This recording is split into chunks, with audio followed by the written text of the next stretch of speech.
Libertad de prensa no es solo poder hablar de lo que uno quiere hablar. Es poder hacerlo sin represalias ni hostigamientos. Walter. Es de esperar que lo que fundamentalmente haga es crear una mejor clima para la inversión del sector privado, para la inversión privada, mediante cambios en reglas que hoy son sumamente duras y desalentadoras para la inversión.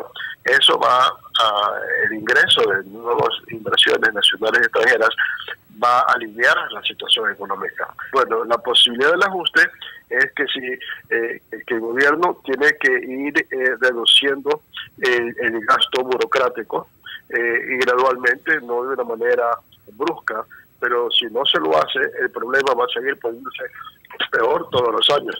No podemos estar necesitando 5.000 millones de dólares y más en crédito fresco para mantener un gasto burocrático. Porque además, si nos seguimos endeudando, sigue aumentando el costo de la deuda. Entonces ahora parte de ese gasto es servir la deuda que ya hemos adquirido en los últimos años. Por lo tanto, no queda más remedio que ajustarse. De lo contrario, el ajuste nos vendrá no planificado y gradual, sino nos vendrá de abruptamente el momento en que se seque el crédito para el país. Señor ministro Martínez, le habla Caterina Costa de García, presidenta de la Federación Nacional de Cámaras de Industrias. Usted conoce muy bien las realidades del sector y de pronto lo que más nos está afectando es la competitividad para poder producir de tal forma que nuestros productos no solo se vendan en el mercado local, sino también a nivel internacional. Todo lo que se pueda hacer por esa competitividad, eso va a ayudar a que podamos darle más valor a nuestros productos y que aquellos que están encadenados al sector exportador puedan permitir que lo que se hace en el Ecuador salga fuera del país, genere divisas y dinamizar al sector productivo que tanto está necesitando de activarse para generar más plazas de trabajo. Definitivamente sí, necesita el ajuste, sí, aquí no ha habido ajuste, sí, la política fiscal tiene que entrar a ser dinámica en el sentido de que hay que aumentar ingresos, crear más ingresos y reducir el gasto corriente. Yo personalmente creo que todo lo que es el gasto corriente de sueldo y salario en 12 meses de aquí para adelante debe reducirse en el 10%. El total en un año de sueldo y salario del gobierno central son 9.000 millones de dólares. Hay que reducir en los próximos 12 meses 900 millones, 10%. Eso sí es posible, porque hay un excedente de empleados públicos. En este momento debe haber 600.000 empleados públicos en el país. Eso es excesivo. Por lo tanto, el presidente tiene que acoger esa medida y absorber ese costo social y político. No hay alternativa, porque sencillamente esto no puede seguir por 2 años más. Es imposible. No es sostenible en 2 años más. Entonces hay que actuar ahora y no mañana, porque mañana el ajuste será peor. Hay que crear ingresos. Hay 2 medidas que yo vengo repitiendo y repitiendo. Primero, hay que aumentar el precio de los combustibles porque hay que acabar con esos subsidios que benefician a la clase media y clase alta del país. Y segundo, hay que aumentar el IVA en 3%, del 12 al 15% en mi juicio personal. Alguna gente no está de acuerdo conmigo. Hay que eliminar el impuesto a la ley de divisas en forma gradual, porque son 1.000 y pico de millones que no se pueden ir de un lado para otro. Hay que eliminar la tasa aduanera de un solo golpe. El nuevo ministro tiene que decirle al país, la tasa aduanera en 24 horas se deroga, y el director de aduanas tiene que sencillamente acoger esa decisión del nuevo ministro de Finanzas. Hay que eliminar también una serie de impuestos que pesan al sector de exportación. No el impuesto a la renta, el impuesto a la renta mínimo sí, pero el impuesto a la renta normal no. ¿Por qué? Porque hay que estimular al sector privado a que exporte más y segundo, a la inversión extranjera. Hay que abrir más mercados. Lo que ha hecho el ministro Campana de tratar de firmar un convenio con 4 países pequeños de 12 millones de habitantes, esa es la acción correcta, pero hay que sentarse y decirle al gobierno americano, necesito y quiero negociar contigo un tratado de libre comercio o como se lo quiera llamar, que es el socio más importante en términos comerciales, financieros, etcétera. Sí, eso en materia ¿de qué? De política comercial, sí, para poder crecer hacia afuera, no hacia adentro. El país no necesita ajustes económicos porque el país no está viviendo la coyuntura de los años 80, 90 del siglo pasado. El ajuste económico, es decir, la reducción del gasto público y la reducción de la demanda en un contexto en el cual tenemos una economía dolarizada, no es una propuesta técnicamente viable. ¿Por qué? Porque cuando se tiene una economía dolarizada, no existen instrumentos de política monetaria que acompañen el ajuste económico. Es decir, ajustar por el lado de la demanda, en este caso el lado fiscal, hay variables que son independientes al ajuste como la función consumo de la economía. La reducción del gasto público lo único que provoca en la economía es recesión, ¿no? Y al provocar recesión en la economía contribuye a generar más desempleo. Bueno, la verdad tengo una profunda envidia. Yo quisiera vivir en el país de Pablo Dávalos, donde no se necesitan ajustes, porque es cuestión solo de hacer números, ¿no? El año pasado el gobierno tuvo un déficit de 7.000 millones de dólares. Este año va a tener un déficit de 8.000 millones de dólares y no se necesitan ajustes. ¡Qué lindo país! Vea, Gonzalo, el año pasado, de cada 10 dólares que gastó el gobierno, 7 venían de ingresos, 3 venían de crédito. Gonzalo, imagínese usted una familia que gasta $1.000 al mes. 700 vienen de ingresos y 300 vienen de créditos, de deudas. Esa familia es inmanejable, es inviable. Ese es el Ecuador que tenemos ahorita. Está condenado al fracaso económico. Del gasto, el 30% del gasto viene de deuda nueva. O sea, pagamos deudas y contratamos deudas y el neto de la deuda nueva es lo que cubre el 30% del gasto, es lo que pasó el año pasado. O sea, el déficit equivalió al 30% del gasto. Eso es inviable. Entonces, yo realmente envidio a Pablo Dávalos y quisiera vivir en el país de él, en el cual uno puede negar la realidad, decir que 8.000 millones de dólares de déficit no requieren un ajuste, decir que el hecho de que el 30% del gasto público se financie con déficit no requiere un ajuste, el hecho de que tengamos una deuda que se acerca al 65-70% del PIB no requiere un ajuste, el hecho de que seamos un país carísimo. Gonzalo, ¿cuánta gente nos ha dicho que Piura es barato y Piales es barato y Miami es barato? Pero Miami no puede devaluarle al Ecuador, ¿ah? Colombia y Perú sí, Miami no, y ellos son baratos. ¿Qué hicimos aquí para convertirnos en un país tan caro? Entonces, si no necesitamos ajustes, bueno, qué envidia, pero la verdad, el Ecuador en el que yo vivo, el Ecuador en el cual uno confía en los datos que produce Jaime Carrera, uno ve la realidad de la deuda, uno ve la realidad de lo costosos que somos, uno ve la complicación, uno ve esa infranqueable barrera que enfrentan las empresas privadas cuando quieren producir algo sencillo, ni hablar de las cosas complejas. Uno dice, este país necesita un montón de ajustes. Así que no, desgraciadamente necesitamos ajustes y yo sí creo que los ajustes van a venir tarde o temprano y obviamente va a haber momentos incómodos, difíciles, duros. Y yo sí tengo un poco de preocupación que se le endose todo el costo del ajuste a las cámaras. Porque claro, van a decir la culpa del ajuste es de quien desajustó, ¿no? El representante de las cámaras. O sea, el ajuste hay que hacerse porque alguien desajustó las cosas antes, ¿no? Estamos hablando del gobierno de Correa que dejó una economía desastrosamente desajustada y hay que hacer un ajuste. Pero no es culpa del ministro Martínez o de Jaime Carrera o mío o suya que hay que hacer el ajuste. El ajuste hay que hacerlo porque Rafael Correa dejó la economía desajustada. ¿Qué grado de responsabilidad tiene en todo esto?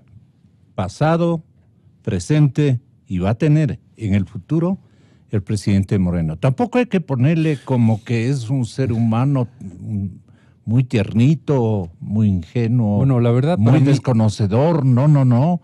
El presidente tiene su capacidad, su experiencia, y si se ha metido a estos trotes es porque se siente competitivo con la época y con la desgracia nacional que ellos mismos fabricaron, ¿no? La verdad, para mí, Lenín Moreno es un ser un poco indescifrable, ¿no? Hemos tenido unos avances en lo político espectaculares. O sea, ¿quién hubiera creído hace exactamente un año, antes de que él asuma el poder, que hoy a esta fecha íbamos a tener al ex vicepresidente preso, a un fiscal prófugo, un fiscal destituido, el superintendente de telecomunicaciones destituido, el expresidente de la Asamblea destituido? Bueno, ¿quién hubiera soñado que íbamos a tener ese avance en lo político? Se está modificando la justicia, se está modificando el sistema electoral, todo está en buen camino. Entonces, en la parte política yo solo encuentro méritos, o encuentro muchos méritos para Moreno, pero en la parte económica, que yo creo que el problema es que le ha dado poca prioridad. O sea, para él lo único prioritario era la parte política, ¿no?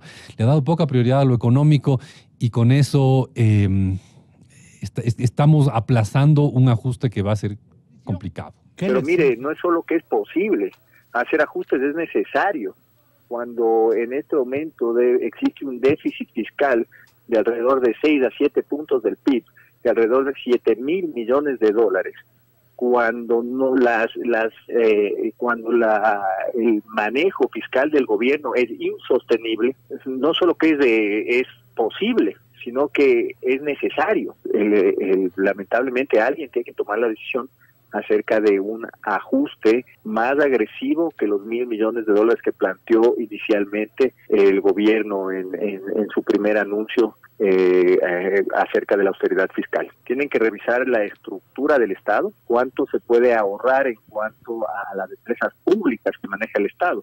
Por darle un ejemplo, hay que hacer un análisis de la necesidad real de los terios. Entonces, si usted me dice que no hay cómo ajustar una nómina de alrededor de 8.000 millones de dólares, solo estamos hablando de la nómina del Estado, ¿no?, de lo que paga en sueldos, entonces yo le digo, bueno, es totalmente factible hacerlo. Entonces, también tiene que ir, y definitivamente tiene que ir por el gasto en inversión en el gobierno, y hay que ver por qué medios, por la vía legal, se puede entregar parte de la inversión pública al sector privado. Eso es esencial. Hay que hacer cambios de la ley de alianza pública-privada. Se debe trabajar en zonas de desarrollo especial, se debe trabajar en reforzar el mercado bursátil, pero también eliminar el impuesto de ganancias de la venta de acciones y bajar el impuesto de salida de divisas. Lo primero que le menciono es para atraer inversión.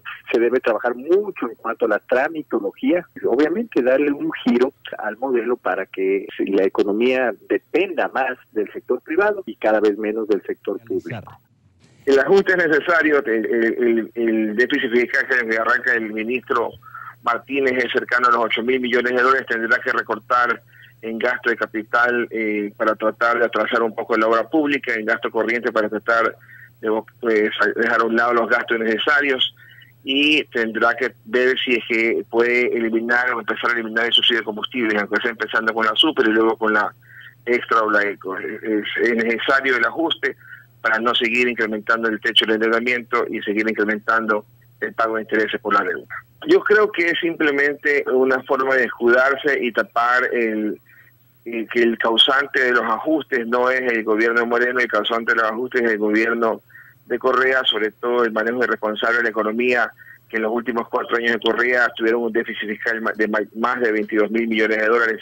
Y es ese déficit fiscal enorme y ese enorme endeudamiento el que el gobierno actual del presidente Moreno tendrá que ir a ajustar. Es decir, si hay ajuste es consecuencia del pésimo manejo económico del gobierno anterior. A ver, sobre lo primero, no ha habido ningún ajuste en el Ecuador. El gobierno, que es el que tiene que ajustarse, sigue gastando enormemente, sigue teniendo un déficit, sigue endeudándose, y el gobierno es el que tiene que hacer un ajuste, y eso es bueno para el país. La cantidad de cosas inútiles, improductivas y que otros pueden hacer mejor que el gobierno tiene que dejar de hacerlas.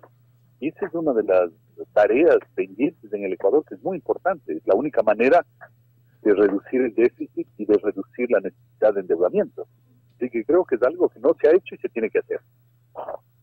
Sobre la segunda pregunta, mira, es evidente que el gobierno ha escogido un camino de más bien apoyarse en el sector empresarial, luego de haberse apoyado en Alianza País durante un año con el ministro de la Torre, con la ministra Viteri, y ha visto que eso no lleva a ningún lado. Entonces ahora está buscando más bien el apoyo del sector empresarial. Yo creo que el sector empresarial, chiquito, mediano, grande, es el que genera riqueza en el Ecuador, así que eso es lo importante, apoyarse en los que generan riqueza. Lo que sí no tiene que suceder, obviamente, es que la visión empresarial se convierta en una visión de dar regalos a los empresarios. Eso es para nada. Lo que tiene que haber es una política sensata, razonable, equilibrada, para que se eliminen todas las cosas que traban la actividad empresarial en el Ecuador y se mantengan las cosas que son razonables de mantener. Yo creo que eso es lo que el país necesita, ¿no?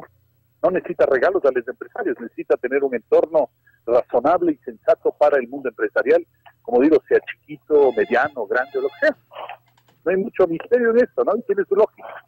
No solo que se puede hacer un ajuste en las circunstancias actuales, sino que se debe hacer un ajuste. El Estado sigue teniendo un tamaño excesivo, hay que recortar el tamaño del Estado inevitablemente, y hay que ver alternativas sensatas que no sean violentas, que sean graduales. El ministro Martínez ya mencionó que va a ser un ajuste gradual, pero disciplinado, que se va a mantener en el tiempo, y eso es lo que se necesita en el país.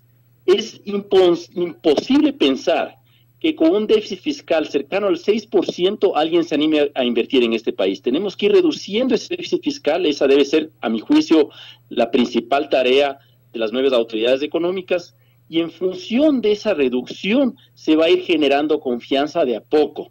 Creo que es inevitable el ajuste, insisto, no solo que es una posibilidad, sino que es una necesidad, y me parece que todo el país debe estar consciente de los sacrificios que vamos a hacer para generar un ambiente de estabilidad, y sobre esa estabilidad generar crecimiento y nuevas oportunidades para toda la sociedad. Los contratos de preventa petrolera ascienden en total a 19.400 millones de dólares. La Carlos está bien. Los contratos de preventa petrolera ascienden en total a 19.400 millones de dólares, dato que me acaba de dar un amigo, Marco Flores, que me acaba de dar el dato por WhatsApp. Se da cuenta, yo dije 18.000 al ojo, estaba por debajo de la realidad. 19.400 millones de dólares es la plata que nos dieron en los contratos de preventa petrolera. Y hasta diciembre del año pasado ya se pagó en intereses y comisiones, solo en intereses y comisiones, 3.400 millones de dólares. Entonces, ahí uno ve las cantidades, ¿no? Los montos impresionantes que se han ido pagando por todo esto. Y yo insisto, Gonzalo, vea, los malos en esta película no son los chinos, no son los de Goldman Sachs, no son los tailandeses. Pero se prestan. Ya, ok, ellos prestan plata, y obviamente, pero es que es obvio, Gonzalo, ellos buscan obtener el mejor precio y la mejor posibilidad, o sea, el mejor rendimiento. Pero no les posible. entiendo a los señores chinos, porque fusilan a cada rato. El otro día, hace unos meses, se comieron a toda la cúpula de contratación pública y al presidente de la nación. El que está ahora es el reemplazo del que le llevaron al paredón. A ver, y le mataron. Entonces, eso... ¿cómo se entiende que ellos sí se cuiden y aquí les abran las puertas a lo que va a denominarse el libro de León Roldós? A los mañosos de aquí les conchaban. El éxito para China es para ellos, pero que le roben a China los chinos, al paredón se ha dicho. Medio complicado el asunto, ¿no? Porque la escala de valores debe funcionar en todas las latitudes. A ver, yo insisto, ellos lo que buscan es el mejor rendimiento, la mayor ganancia posible para sus inversiones. Ok, puede ser criticables por otros temas, pero el hecho es que eso es lo que ellos buscan, ¿ya? Pero también hay una enorme responsabilidad en el que de nuestra parte firmó, pues, y dijo, acepto esas condiciones. O sea, Gonzalo, imagínese, llego yo con un alfiler y digo, Gonzalo, le vendo este alfiler en $1,000, y usted es tan torpe de firmar y aceptar esa venta, pues. Claro, sería yo un abusivo, pero también sería torpe aceptar que yo le vendo un alfiler en $1,000, pues. Y eso es básicamente lo que nos han estado haciendo. Vienen y nos venden castillos en el aire, y aquí aceptamos y firmamos y 19.400 millones de dólares de deuda por preventa, 3.400 millones de pagos de intereses. No importa, firme nomás eso algún día ya veremos qué hacemos con eso. Lo importante es tener plata para gastar hoy. Eso era. Pero Gonzalo, Jaime Carrera. Detrás de todo esto, Gonzalo, lo que está es la ausencia de la moral y ética pública. la debilidad de las instituciones democráticas. Y el control. Y este es un problema de los regímenes autoritarios. Y algo mucho más grave, Gonzalo. Es un tema incluso de cómo la misma sociedad, muchos de estas, como dice León Roldós, de estas mañoserías, las ha tomado como parte del paisaje de la sociedad. Porque la sociedad es complaciente, no toda, pero gran parte dice no importa en que roben, pero que hagan obra o lo que sea.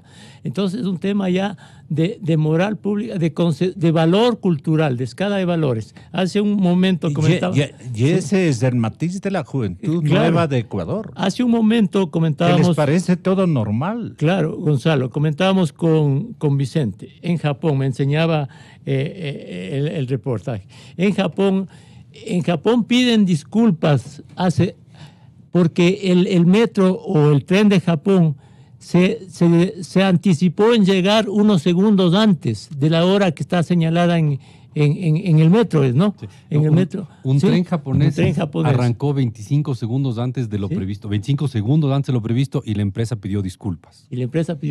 Hace poco tiempo en el Parlamento británico, un parlamentario de esos llegó atrasado 5 minutos a la sesión, pidió disculpas y luego de pedir disculpas renunció por haber llegado atrasado 5 minutos a la sesión. Entonces, los incumplidos de aquí dirán cuando vea, Gonzalo, los británicos, cuando organizaron el Mundial de Fútbol, Corea-Japón, y estaban en el estadio de Corea del Sur los aficionados, salían de ver el Mundial y cada uno llevaba la basura que tenían en su bolsillo y dejaban el estadio absolutamente limpio, y después al final iban y depositaban la basura. Entonces son temas culturales, mi querido Gonzalo. Este país tiene que reconstruir sus valores culturales y la percepción de la ética pública en el manejo del Estado y los valores democráticos, las instituciones democráticas. Esa es la esencia del problema del país, ¿no? Hubo una broma hace unos días que mi señora dice, no tengo un Rolex. Entonces yo dije, a ver, dos posibilidades hay. O se compra en Suiza o en Estados Unidos y un Rolex vale $2.500. O se compra uno en Hong Kong que se puede conseguir en $300. Si quieres te compra el de Hong Kong, llevándole la broma. Te compra el de Hong Kong, que seguramente es Rolex. Yo no conocía Rolex, pero es el Rolex de Hong Kong. ¿Por qué? Porque es con otros materiales, porque no tiene estas aleaciones, en fin, por varios elementos. ¿Por qué hago esta mención? Porque yo no voy a inculpar a China de nada como singular, sino de conductas dos que me preocupan. Primero, las preventas, y Vicente conoce esto y conoce perfectamente el economista Carrera. Lo primero es, cuando hicimos las primeras preventas, no necesitábamos liquidez. Nadábamos en liquidez, el país nadaba en liquidez, no necesitamos liquidez. Porque las preventas no fueron hechas para tener liquidez. Esa fue la consecuencia. Fue para monopolizar los principales volúmenes de entrega de petróleo. Eso fue. Y ahí el error fue que las empresas chinas se prestaron para eso. Entonces nosotros llegábamos a una fórmula con los chinos que realmente, como nos daban, entre comillas, un anticipo, realmente un crédito por ese petróleo, una fórmula que ellos le daban un margen adicional de ganancia de lo que habría sido subastar el petróleo. ¿Ya? Y nos obligaron a dos cosas. No nos obligaron. El país renunció, creo que ni siquiera lo pidieron, nosotros lo ofrecimos. Seguramente me refiero. El uno, a que se renunciaba a una cláusula que estaba en todos los contratos de subasta o de posturas para petróleo, de que solamente era a consumidores finales. Dijeron, no. Cualquiera puede llevarse el petróleo y puede ceder el derecho a ese petróleo. Entonces las empresas chinas le cedieron a intermediarios. Y otra cláusula decía que a los países que eran vecinos y que eran el mercado del Ecuador normal, no se podía dar este tipo de negociación. Levantaron eso. Por eso nuestro petróleo se terminó vendiendo en Perú, que es al ladito, a un precio como que fuera China, y no era China, era Perú. ¿Ya? Entonces, Eso fue porque había interesados en el tema. Esto es lo que yo he insistido, Jaime, hemos estado en las reuniones, y que hay que investigar. Ese es un tema importantísimo, investigar por qué se hizo eso. Si el país no requería liquidez en ese rato. Ya cuando viene la crisis del precio del petróleo, ahí sí la liquidez pasó a ser lo esencial en la negociación. O sea, fíjense realmente la intención dañada que hubo siempre. Fue entregar el petróleo. Y con simplismo, es para evitarnos toda la maraña de subasta, de invitaciones abiertas. No, fue para la pillería, así simple y claro, fue para la pillería. Fue para monopolizar la mayor parte de volúmenes de petróleo del Ecuador. Ya. Segundo, en el caso de las constructoras, eso tuvo otra razón de ser. ¿Por qué? Porque en China se han desarrollado empresas, entre comillas, que contratan obras, pero que prácticamente no tienen el personal ni la capacidad de desarrollo de las obras, ni les interesa, mandan técnicos y algo más, pero no el 100%, y eso subcontratan. Pero como es con crédito, no está sujeto a ningún tipo de concurso ni procedimiento precontractual de los normales cuando hay un concurso.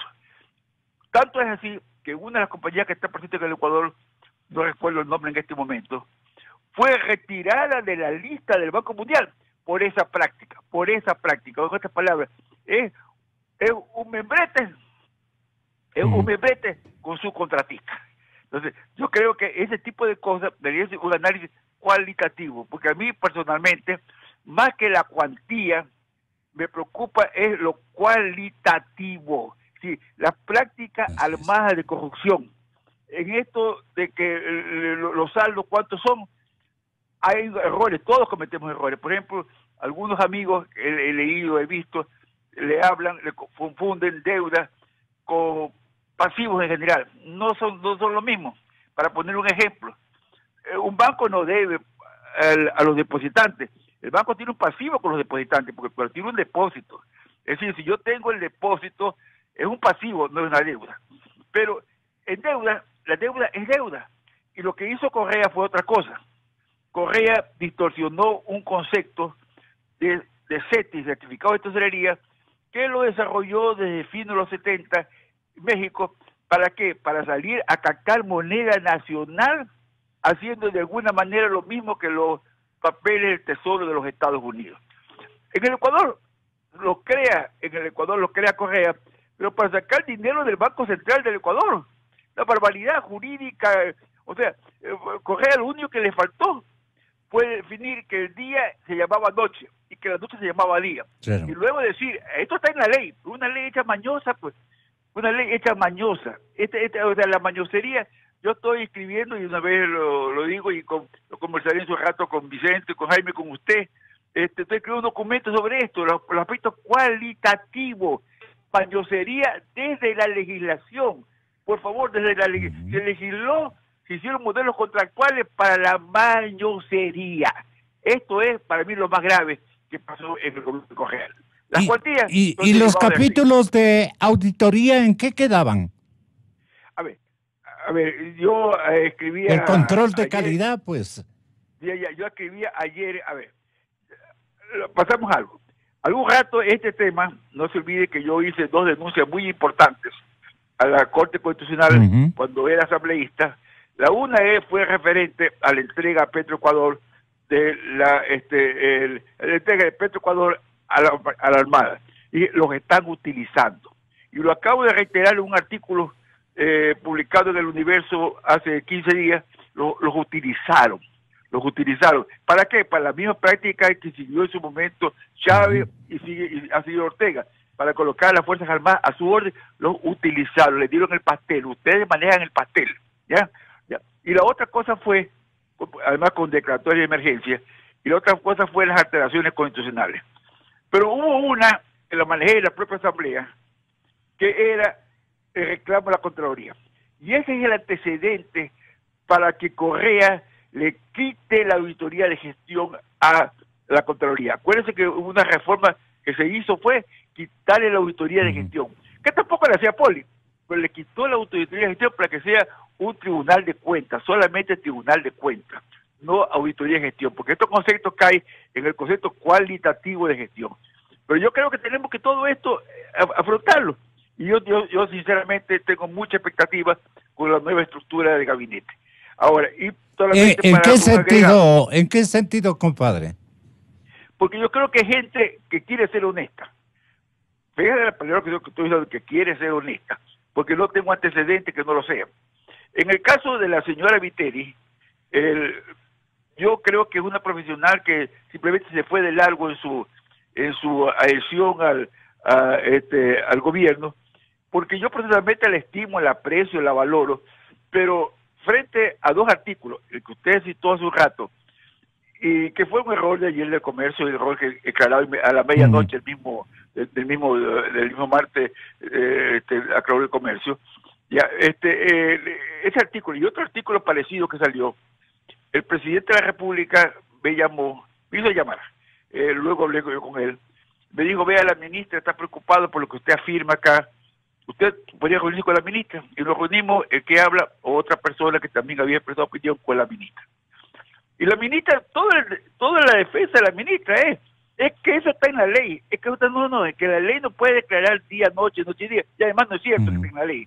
Ya, pero, por ejemplo, hay un tema que lo quiero meter en este rato en la conversación, el tema pago a proveedores o atrasos de los pagos. No debemos, es poquito lo que está por pagar, es poquito lo que está facturado por pagar, porque otra mañosería terrible de Correa fue reformar todos los instructivos de pago en que para que un prestador de servicio facture requiere primero la autorización para facturar una vez hechas las verificaciones de la auditoría.